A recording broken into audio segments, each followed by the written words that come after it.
Guys, നമ്മൾ കിണർ വൃത്തിയാക്കലാണ്. ആകെ പറ്റ കച്ചറയാണ്. അല്ലാത്തൊരു പൂപ്പനായിട്ട് പിടിച്ചിട്ടേ ഒന്ന് ഇതിമ്മക്ക് മെനക്കെട്ട് വൃത്തിയാക്കൽ. എന്തായാലും ഞാൻ ഇറങ്ങാൻ പോവാണ്. അങ്ങനെ എന്തായാലും എനിക്കിൽ ഇറങ്ങിക്കണം.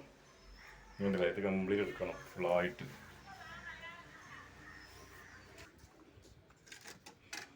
വേറെ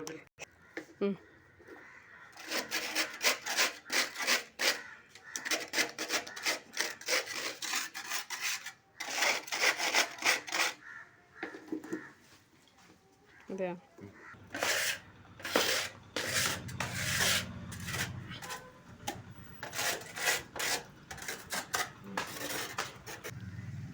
അങ്ങനെ കുറേ ക്ലിയറായി. ഇനി വയ്യ, ഒറ്റ കയ്യിൽ നിൽക്കാൻ ഭയങ്കര ബുദ്ധിമുട്ട്.